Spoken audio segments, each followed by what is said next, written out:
It is not God we serve here, child. It is something older, something that remembers when man was still crawling on all fours. Anonymous letter found inside the walls of Bleakhurst Manor.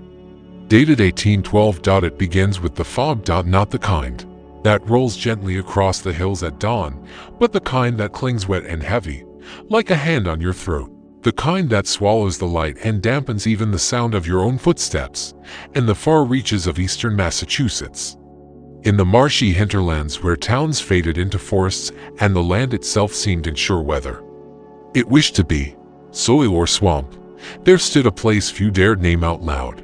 They called it Bleakhurst Hollow, a name spoken in hushed tones by travelers, and in the superstitious whispers of those who claimed their grandparents had once passed through it and were never quite I'd again. In the year of our Lord, 1791, when the United States was still young and fractured, when the Constitution had barely begun to bind the colonies into something resembling unity, Bleakhurst was already old. The manor, built in the Georgian style, but blackened by years of moss and neglect, was said to predate the Revolution by nearly half a century. No one could say for sure who built it. Records before 1750 are scarce, and the land itself had been left unclaimed on maps for decades. But by 1791, the Bleakhurst family had made it theirs. The family was not large in number, but it was heavy in presence, and its head was Elnathan Bleakhurst, a tall, pale man with thin hair and a mouth that never smiled. He was a physician by training, or so he claimed, but he held no official license, no apprenticeship records, and no known correspondence with any medical institution. He had 3 sons, Malachi, Ezra, and Thaddeus, and 1 daughter, whom no one outside the family had ever seen. Some claimed she was born without eyes, others said she had too many. The truth was, no one really knew anything for certain about her, or about them. What was known, or at least whispered among the few nearby townsfolk, was that the Bleakhursts did not attend church. They did not trade goods in the town markets. They did not send for priests or doctors or midwives when a storm would flood the roads. They'd remain dry. When livestock fell in neighboring farms, the Bleakhurst cattle thrived. Their candles burned longer, their bread never molded, and the house, though sunless and suffocating, never seemed to decay. It wasn't until the summer of 1802 that someone finally entered Bleakhurst Hollow and returned to speak of it. Her name was Annabel Rice. She was 16, the daughter of a Baptist preacher, and one of the more defiant spirits in her village of Delmer. One evening, she'd taken a dare to venture into the hollow at dusk, armed only with a lantern and a pocket Bible. What she saw there, she would recount in letters scrawled weeks later, letters that no longer exist in their original form but were once transcribed by her brother, Josiah. The originals were reportedly soaked in something foul-smelling and viscous, and burned in a churchyard fire. Annabel wrote of a house that weeps from its walls and sings without voices. She described hearing a low hum beneath the floorboards, and of windows that seemed to reflect not her face, but versions of herself with mouths wide open and screams. Most chilling, however, was her claim that she saw a woman, pale, shivering, naked, standing in the upstairs window, mouthing something that looked like prayer, but in reverse. She left after less than an hour, shaken and silent, and within a month, she was gone. Some say she drowned herself in the river near the town's edge. Others claim she simply disappeared. One local rumor suggests the Bleakhursts called her back, that she'd become a vessel or something worse. But it didn't start with Annabel, not really. Court records from a now-defunct courthouse in Barnstable County mention an earlier incident from 1794. A child named Isaac Prentice, aged 10, was found wandering naked and bloodied near the forest line. He had no memory of how he got there. His family claimed he'd vanished 2 days prior. When asked if he'd seen anyone, he reportedly said, "There were shadows under the floor that talked like people." Isaac died of fever 6 weeks later. His tongue had turned black, and his pupils shrank to the size of pinheads before death. At the time, these were considered isolated incidents, children wandering, minds breaking under the pressure of isolation and fear. But the pattern, if you read between the lines, emerged slowly. Like rot in the beams of an old house, ministers in surrounding towns began to speak of the dead woods and false prophets in the hills. Animals were found mutilated, graves were desecrated. People began to whisper about the doctrine of the hollow, a phrase that appears in 3 different sermons delivered in different towns between 1799 and 1805. That doctrine, as best we can reconstruct from fractured letters and censored tracts, revolved around something the Bleakhurst family believed they had uncovered or remembered, a belief older than Christianity, older than any organized faith, a reverence for what they called the unshaped, a presence they claimed lived beneath the soil. In the layer between flesh and flame, it demanded silence, ritual, sacrifice, and, most importantly, lineage. Because the Bleakhursts did not merely serve in shape, they believed they were its chosen line, its bone chosen. Carriers of blood marked to survive the burning of the world, to usher in a second shaping, where the laws of man and God would be burned away, leaving only truth and terror. What is terrifying is not just what they believed, it's how many others began to believe with them. By 1807, there were already signs that the family's influence had grown far beyond the manor's moldy walls. In Providence, Rhode Island, minister vanished after publicly denouncing a sect he claimed had roots in the hollow.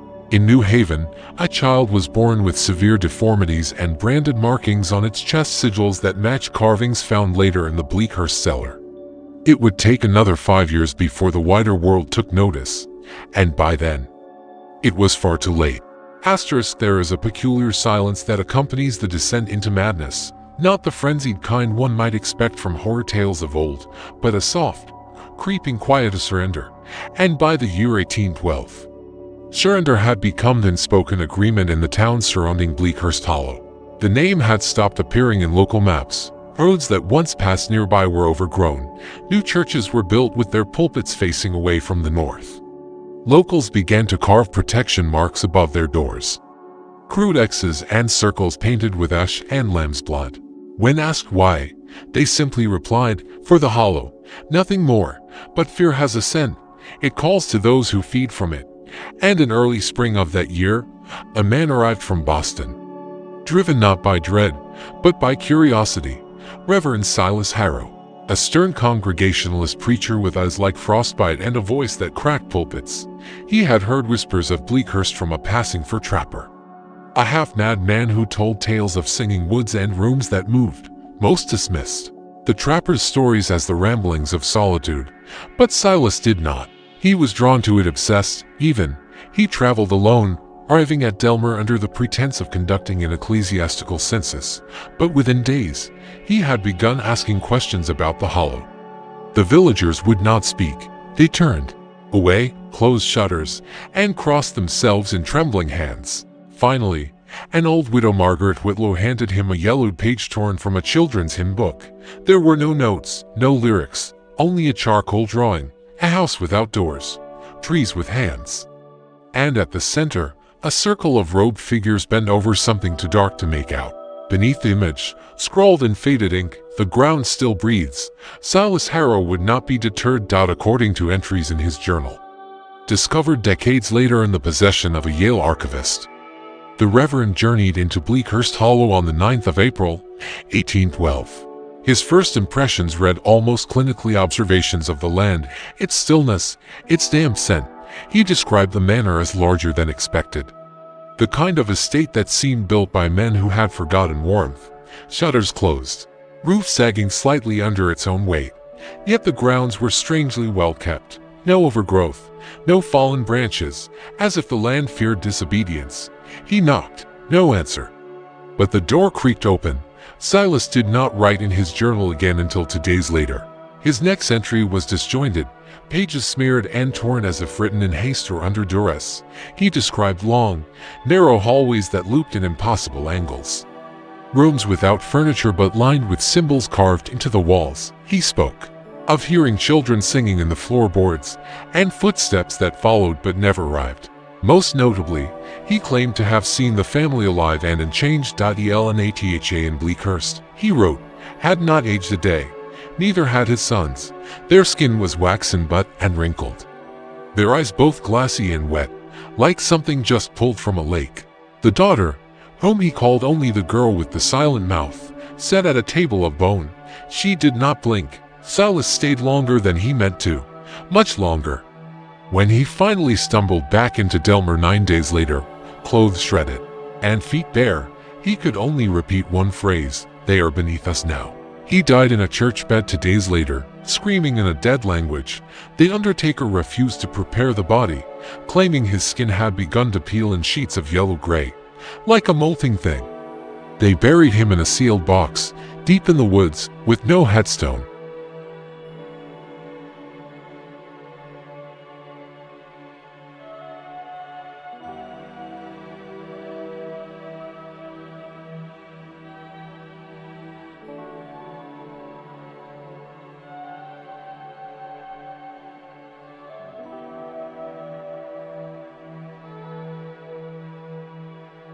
A crude cross was nailed to the nearest tree. It is gone now, but the ripple was felt. Newspapers in Boston began to report on a forbidden house in the woods. Satirical poems were published mocking the ghost preacher, yet among the mockery, real fear brewed. The Boston Medical Journal printed a short column in July of that year, detailing strange anatomical anomalies found in the body of a vagrant discovered near Delmer Double. Spinal cords, teeth embedded in the chest cavity, and a kind of third eye located beneath the tongue. The author suggested it was a hoax. The paper never printed a follow-up by autumn. Something had changed in the hollow. Witnesses described the burning light that flickered above the trees each night, soft at first, like lanterns swaying in rhythm. But over time, the light grew brighter, then pulsed. Reports of strange music carried on the wind began to spread, a low hum monotonous, like a choir trying to forget it was once human. In November 1812, a group of farmers formed a small, armed party. 7 men, 3 rifles, 2 axes, 1 priest. They set out to end the Bleakhurst devilry once and for all. They never returned. Only the priest's crucifix was found blackened and bent, planted upright in the middle of the road leading into the hollow. Letters from this time grow increasingly hysterical. One survivor, a man named Gideon Trask, wrote in his will, "I saw them dancing on ceilings, laughing with no mouths. Their shadows moving but bodies still." The girl walked backwards through the trees. He died before sunrise the next morning, found sitting upright in his field with all his teeth removed. No blood, no struggle, just gone. Still, no one officially intervened. The government had other concerns: war with Britain, domestic unrest. The hollow was a ghost on the edge of reality, a superstition too distant to matter, or perhaps too dangerous to acknowledge. The last recorded mention of the Bleakhurst family in public records appears in an 1815 land tax ledger, which lists the estate as inactive, owner unresponsive, claimed by Forrest. A note beside it simply reads, "Do not send collectors," but privately.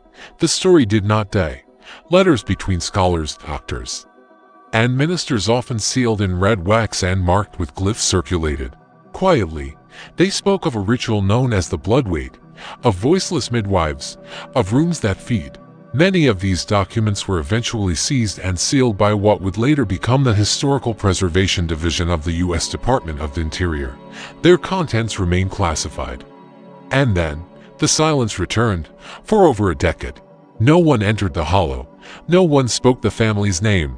But beneath that silence, something waited. Something that never truly left. Because evil, when nurtured in solitude, does not die. It learns to hibernate. It waits for soil warm enough to grow in again. And Bleakhurst was never short of fertile ground. Asterisk, they say time is the great eraser. The passing of decades smooths over jagged memories. That history becomes dust, and dust becomes silence. But not everything fades. Some things rot, and rot remembers. By the 1830s, Bleakhurst Manor had become little more than a myth among the newer generations. Children in nearby towns whispered stories about the house that could walk in the night, about the family that spoke to the trees, about the singing that rose from the earth when the wind blew just right. Most dismissed it as folklore, warnings to keep children from wandering too far into the woods. But the land did not forget, and neither did the bloodline. In the spring of 1831, a railway surveyor by the name of Elias Doran was tasked with charting a route through southern Massachusetts. The state was expanding, and rail lines were seen as the arteries of a new, industrialized America. His notes, preserved in a Boston Transit archive, begin like any other topography, elevation, foliage density, but then the entries change. March 18th, 1831, we pass through what locals refer to as Hollow Ridge. Fog here is peculiar moves. Against the wind. Some men say they hear voices in the trees. Morale remains high. March 22nd, found an estate not marked on any map. Large manor. Shutters sealed. No signs of life, but gardens strangely maintained. No rust on the gate. One of the men swears he saw a candle flicker in an upper window. March 24th, 3 men missing.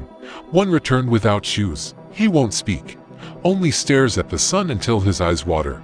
We are rerouting. The reroute never happened. Elias Doran was found 3 days later hanging from a tree 15 miles away. His journal was tucked beneath his coat, completely dry despite the rain. Every page after March 24th had been torn out, all but one. A single phrase remained, written in a rushed, shaking hand. They are dreaming again. What followed was a renewed wave of obsession, this time from a different kind of seeker, not men of God, but men of science. The early 19th century was a time of medical exploration, dissection halls, phrenology, mesmerism. The human body was a mystery waiting to be unlocked, and to some, Bleakhurst offered a key. Among these seekers was Dr. Sylvanus Grieg, a controversial anatomist dismissed from Harvard for unauthorized post-mortem experimentation. He believed the human soul resided in the spinal fluid. He was obsessed with residual memory, the idea that the dead could retain experience in their tissues. He also believed, quite fervently, in what he called ancestral scar memory, that trauma could echo across generations through blood alone. In 1833, he wrote a letter to a colleague claiming he had obtained material from the Bleakhurst ground soil samples, decayed bone fragments, and what he described as organic tissue not yet fully decomposed despite obvious passage of time. Where or how he obtained these remains is unknown, but shortly after, he began a series of experiments he called the Reawakening. Local newspapers from 1834 mention a series of mysterious livestock deaths, strange lights, dogs howling through the night. One article in the Barnstable Gazette mentions a man in a butcher's apron seen walking into the woods with a wheelbarrow full of what looked like children's mannequins. The same year, Dr. Grieg vanished. His laboratory, located behind his home in Salem, was found in disarray. The floorboards were warped. Every mirror in the house had been shattered, and etched into the walls, in dozens of places, was the same phrase, "We remember." But the most disturbing discovery was made in his study. Hidden in the floor was a box sealed with wax. Inside, hundreds of sketches, faces, some human, others almost human, all gaunt, all staring. Some had mouths where their eyes should be. Others had no mouths at all. One sketch, in particular, was dated and labeled, "She Walks Again." It depicted a tall, emaciated woman with elongated arms and fingers that dragged along the ground. She stood before a doorway made not of wood, but of what looked like ribs. Behind her, darkness, no end, only shadow. The box and its contents were seized by the Massachusetts Medical Society and promptly locked away. Dr. Grieg was declared insane, and his estate was condemned. But the damage had already been done. Rumors spread like infection. The Bleakhurst name surfaced again, this time in academic circles. Hushed conversations between fringe scholars and occult historians. And with rumors came imitators. Between 1835 and 1840, at least 3 known sects were discovered across New England, all bearing disturbing similarities to the old Bleakhurst doctrines. One in upstate New York was found practicing blood rites in a barn. Another in New Hampshire had created crude replicas of the manor out of hay and bone, using them in nightly shadow communion rituals. A third, found in coastal Maine, had written their own gospel, the Book of the Shape, compiled from dreams and vocal transmissions received during fasting. The language was unrecognizable. The handwriting often changed mid-sentence. Each of these groups claimed descent, either spiritual or literal, from the Bleakhurst line.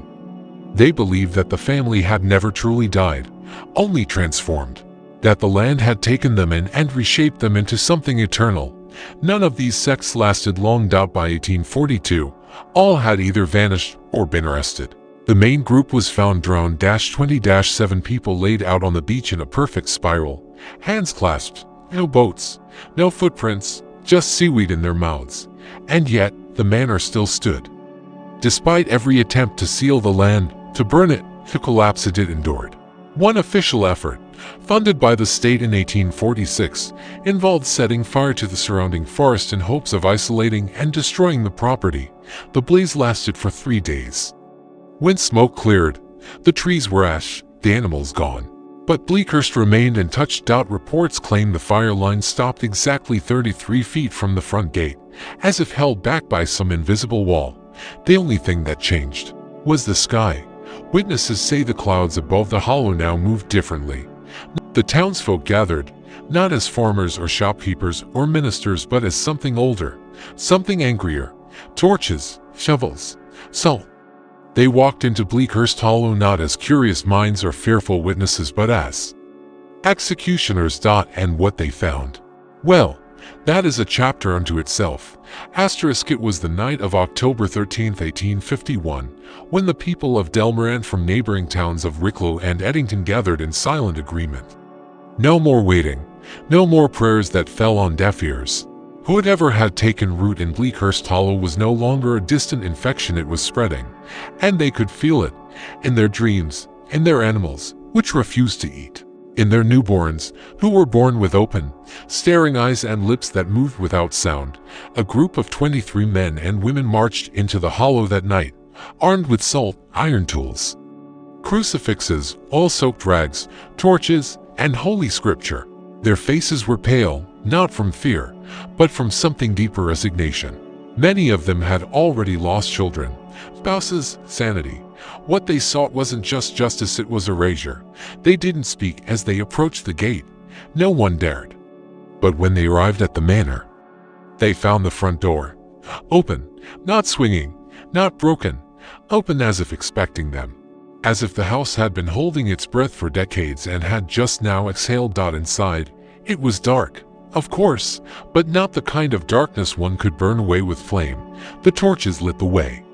Yes, but they did not push the shadows back.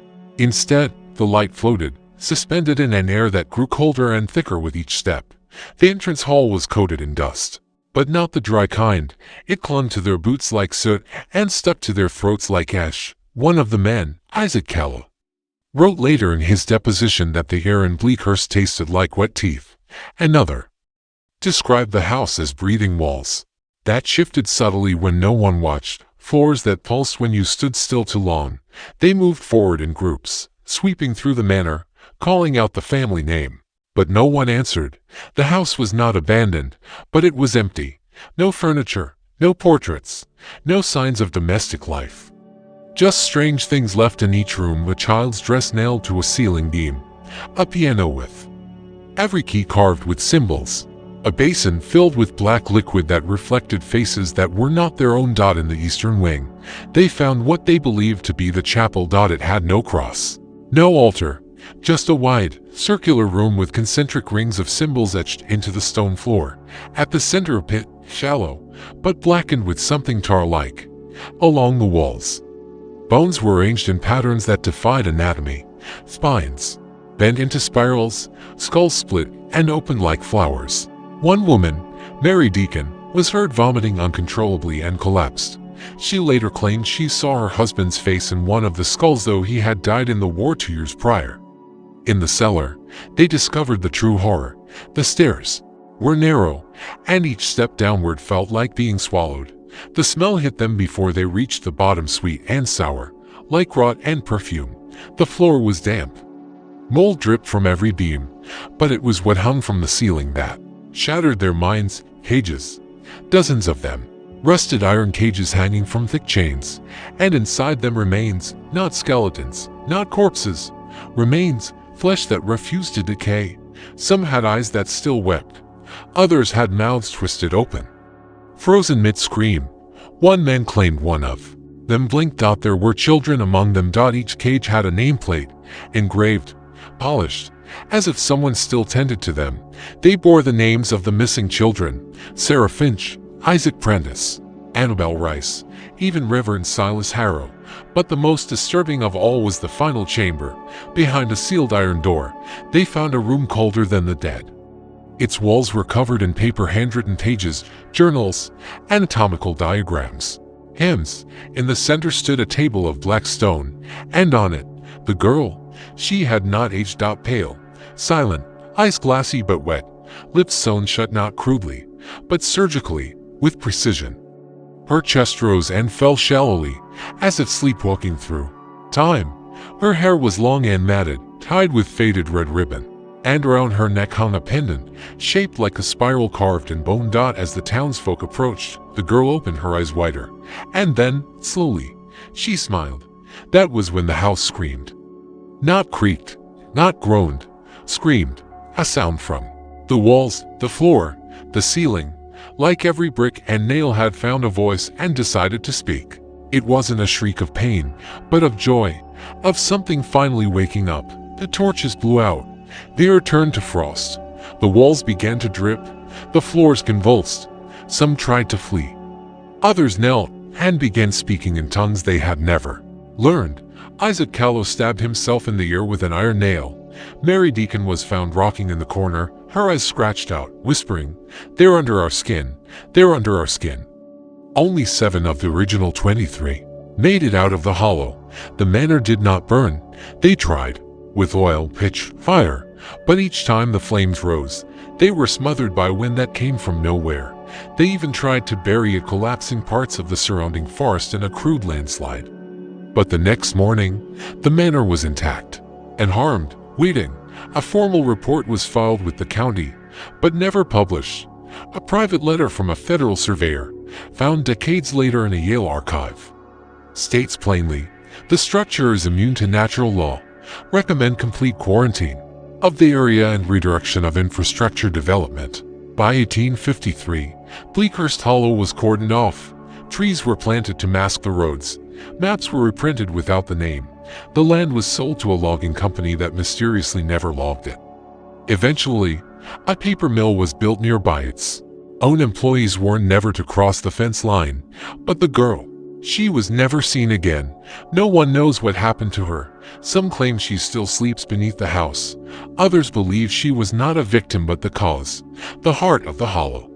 The vessel for the UNSHAPD. And what of the family, officially? No remains were ever identified, but the journals recovered in the house suggested something deeply unnatural. One entry, written in a delicate, ornate hand, read, "We do not die, we return. In the blood of others, in the thoughts they forget to guard, in the spaces between heartbeat and breath." Another simply said, "We were never meant to stay in the flesh. The house is only a cocoon." After the failed purge, the land fell silent again. No more screams, no more lights, but hunters reported finding deer with too many eyes. Fish pulled from the nearby river sometimes bled from their gills for days before dying. And in 1861, a boy named Jeremiah Wills was born in Delmer with a spiral birthmark on his chest and 3 rows of teeth. His mother swore she never saw the father's face. And then, nothing. Until the 20th century, because evil does not die. It adapts. And it waits for a new shape to wear.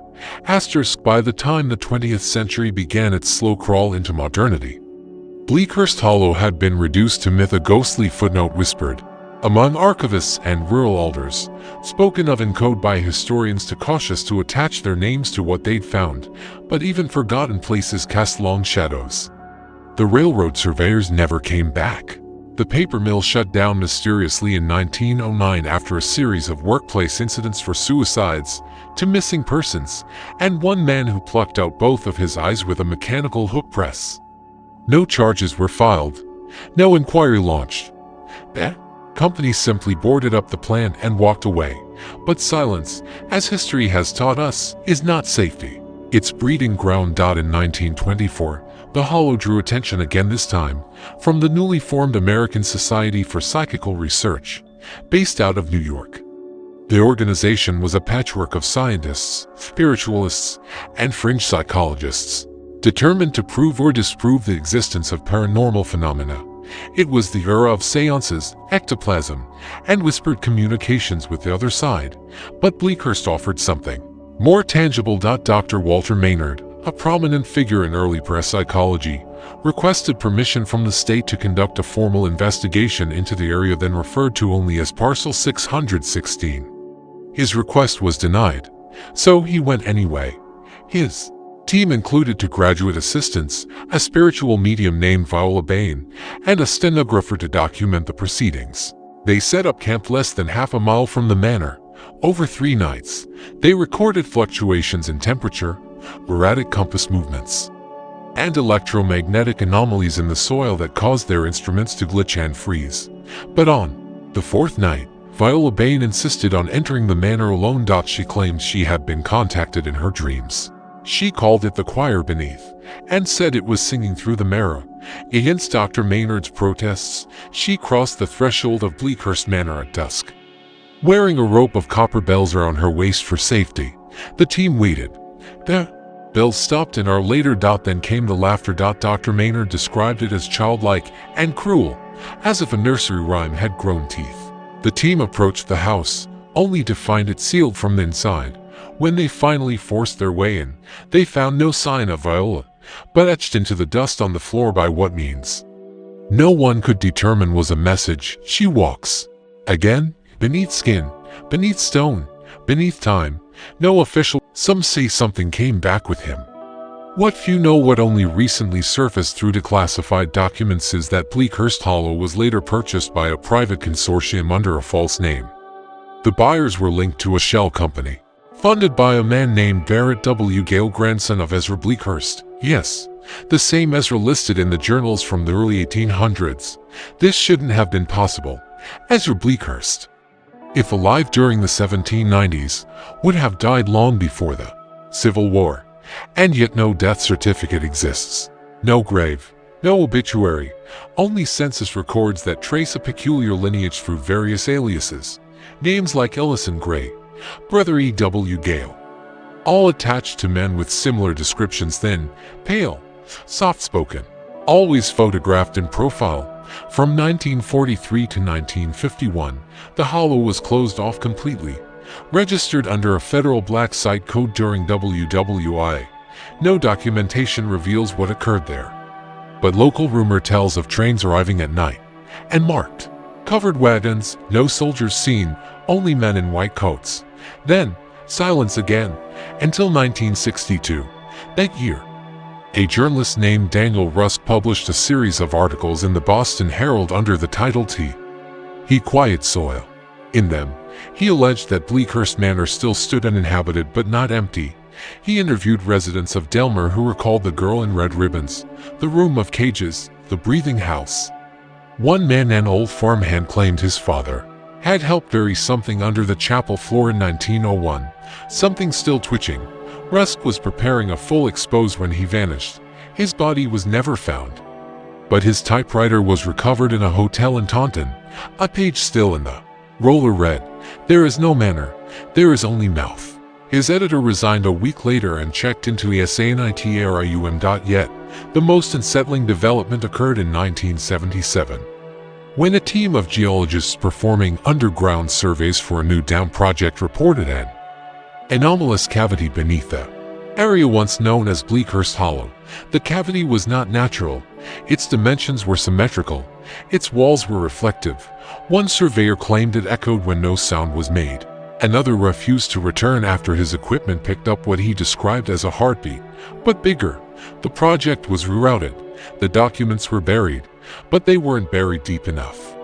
In 1991, a doctoral student named Clara Reese uncovered fragments of the Maynard case while researching pre-modern American death rituals. She followed a paper trail into forbidden archives, traced bloodlines across generations, and made the connection: Ezra Bleakhurst never died. He reinvented himself, again and again, folding his identity into fringe science, theological cults, and property holdings across the East Coast. She disappeared in 1993, last seen entering the woods outside Delmer with a recording device and a leather-bound journal. Weeks later, Her tape recorder was recovered, half melted, the final audible sentence before it cuts to static: "It's not a place, it's an organism." In recent years, the Bleakhurst name has returned to dark corners of the internet forums. Conspiracy threads, scanned microfilm PDFs, people share photos of the manor, though no one can agree on what it looks like. The architecture seems to change. Some say it's Georgian, others see Gothic revival. Some claim it no longer has doors, that it only lets people in, but not out. And the girl, she's still seen in dreams, in window reflections, in photographs taken near Delmer that develop strange shadows, tall, hair trailing, eyes black. Some believe she is the original daughter, and changed for over the centuries. Others believe she's no longer human at all. There's a growing theory that she was never just a child, that she was grown, crafted by the Bleakhurst family as a kind of bridge, a vessel, a living hymn, that her presence allows them shape to exist in both the physical and psychic realms. That the manor was never a house, but a nest, and those who spend too long reading about her, they begin to hear the choir, the hum. The low, steady chant that threads itself into your thoughts while you sleep, that turns your blood to syrup and makes your dreams wet and warm and red. You wake with soul in your mouth. You wake with words you didn't know carved into the skin of your arm. You wake facing north. The Bleakhurst legacy is not just blood and brick. It is a contagion, a pattern written into the folds of American history, hiding beneath revivals and experiments, revivals and wars. Waiting. And now, with digital maps, with drones, with amateur investigators and viral folklore podcasts, The Hollow has found new roads into the minds of curious listeners. Maybe even yours. Years passed, and the world slowly turned away from the Bleakhurst tragedy. The town of Bellwether tried to forget, tried to scrub the blood-stained legacy from its cobblestone streets and moss-covered gravestones. The Bleakhurst mansion, gutted by fire and time, became little more than a scar on the hillside, its stone frame hollow, its gates forever sealed. But some wounds don't heal. Some stories don't die. They only wait. By the winter of 1832, nearly a decade after the supposed collapse of the Bleakhurst legacy, the ground around Bellwether stirred with whispers again. Children went missing in the surrounding counties, boys and girls between the ages of 8 and 12. Always the same pattern: last seen near a church, last seen alone, last seen speaking with a pale figure in black. The authorities dismissed the pattern as coincidence. The world had already decided the Bleakhurst horrors were over, but the locals knew better. A woman named Clara Finch, the daughter of a former Bellwether maid, came forward with a journal found beneath a rotting floorboard in the ruins of the manor. The pages were soaked with age, but the ink bled through in careful, chilling lines. They were not Jeremiah's words. They were Constance's. Her writing was steady, calculated, cold. She described how they had never truly failed, that death was a transition and not an end, that children touched by the eye had already been planted throughout the countryside, hidden among orphanages, farmsteads, and churches, that one day a great calling would return them to the circle. The journal ended with a single passage scratched in with rust-colored ink: "The flesh may die, but the pattern cannot be erased." We are in the mirror now. That same winter, a pastor in Pennsylvania reported a strange traveler attending his evening sermon. He remembered the man's unsettling silence, his waxen skin, and the way his eyes never blinked. When the pastor asked his name, the man replied, "I am one of the kept." He vanished before dawn. Days later, the pastor was found crucified against his own church doors, his chest carved with the unmistakable eye of Bleakhurst. The federal government quietly reopened the Bleakhurst file in 1833, now labeled under a broader investigation into rural religious extremism. Most records were destroyed or buried. Journalists who poked too deep often found themselves discredited, disgraced, or simply gone. And yet, the evidence never quite vanished. A map found in a Massachusetts archive outlined 13 nodes of return across the eastern states, each tied by thread to Bellwether, each marked by a symbol drawn in ash.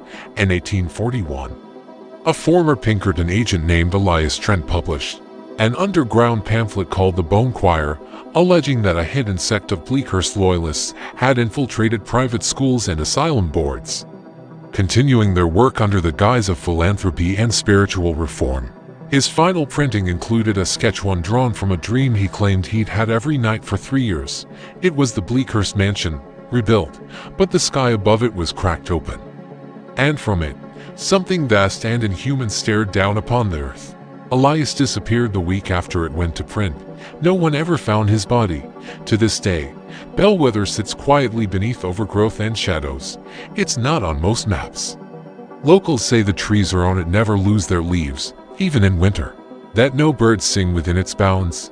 And sometimes, very early in the morning, you can hear a child's voice humming a song no one remembers teaching them.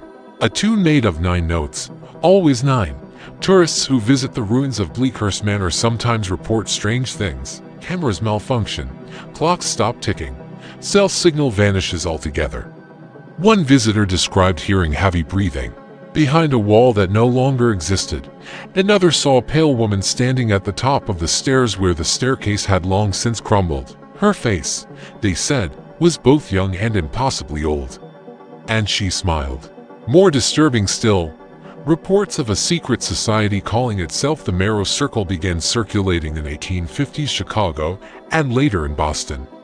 Anonymous letters mailed to police stations described rituals held beneath old libraries, behind sealed chapel doors, or even in forgotten wine cellars of prestigious families. The ceremonies followed the original pattern: blood, bone, silence, and song. Always 9 voices, always 9 children. One particularly detailed account came from a woman institutionalized at Danvers State Hospital in 1892. She claimed her father had raised her under the teachings of the true prophets of Bleakhurst and that the world was being prepared for something called the Great Alignment. Her final words before her death were, "The eye has opened, and I have seen the marrow. The bone remembers." The song continues. Modern historians often debate whether the Bleakhurst horrors were an isolated tragedy, a mass hysteria fueled by fear and religion, or something. The tale of the Bleakhurst family isn't merely a chapter of forgotten American folklore. It is a warning, one that pulses beneath the surface of our histories, our churches, our schools, like something buried in bone. And maybe that's what makes it so terrifying. The idea that evil doesn't just visit, it settles, it breeds in dark corners, behind locked doors, within respected names, that beneath the surface of charity, faith, and tradition, something unspeakable might be pulsing, waiting, watching. So, the next time you pass a crumbling house at the edge of a forgotten field, or see a child standing alone in an overgrown cemetery, humming a tune too old to name, ask yourself, how much of the past have we truly buried? How much of it is still alive, dressed in new clothes, speaking new prayers, behind the very institutions we trust most? Because in the end, the Bleakhurst story may not be over. It may have only just begun. Thank you for watching. If this story unsettled you, share it with someone who needs reminding. History doesn't sleep. It waits, lurking in marrow and memory. Subscribe for more hidden horrors buried beneath America's past. And be warned, some truths are better left in the dark.